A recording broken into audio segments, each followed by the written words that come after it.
Andrew, would you introduce yourself, please? I'm Andrew Comiskey. I'm the founder and director of Desert Stream Ministries, which is an organization that equips the body of Christ to identify and equip lay persons to do pastoral care in the area of sexuality. I think you knew Dr. Joseph Nicolosi. Did know Joseph for a long time. What would you say was his most important contribution in terms of his work? He provided a clear framework for understanding the gaps in a young boy or girl's development that contributes to the sexualizing of unmet emotional needs later on in life. What would you say his unique contribution was to the whole field? I think he brought a piercing clarity to the wound at the core of same-sex attraction, and also a humane and reasonable therapeutic approach for persons who wanted to address that wound therapeutically.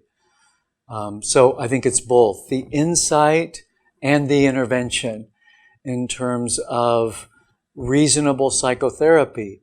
So he was drawing upon the psychodynamic school of understanding the roots of sexual identity disorders, but he brought such a clear way forward for other therapists to realize I can actually take my training and apply this to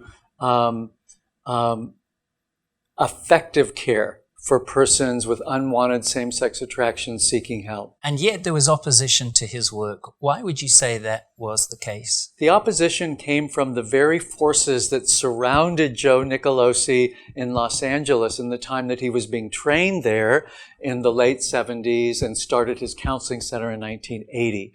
So UCLA, USC, the clinical schools that of any repute in that area were changing the goalposts for psychotherapy in regards to persons with SSA. Joe was in the middle of it, doing good thinking and writing, and also beginning this substantial practice where many therapists were getting trained. And so right up the middle of all of it was this very important stream of life-giving care for persons like myself who were wanting good care in dealing with unwanted same-sex attraction. So he was a well in the desert, if you will, of Southern California in the area of effective, truthful pastoral care and clinical care for persons with SSA. Give us your reaction when you heard that he'd passed away. I was devastated because he was so vital. He was a vital 70-year-old. He was a 70-year-old going on 55. And so his exuberance, his joy about continuing to go up the middle of this cultural down drag in regards to misunderstanding and misinterpreting homosexuality never ceased to enthuse him. He was ever exuberant when it came to making known what the real issues are and the real help that is available for persons with SSA. So to hear that he had passed was unthinkable because he showed absolutely no signs of stopping and doing it with such a joie de vivre, such an exuberance. So he will be missed. And in that way, he was truly Californian. He did have a kind of pushing the envelope optimism that we can do this.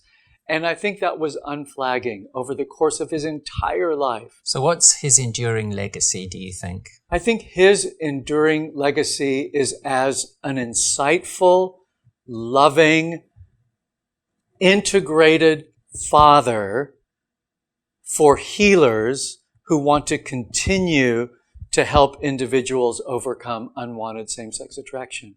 I think it's a insightful, heartfelt care of a father to clinicians who otherwise didn't have many mentors to look to. Andrew Comiskey, thank you for your time. You're so welcome.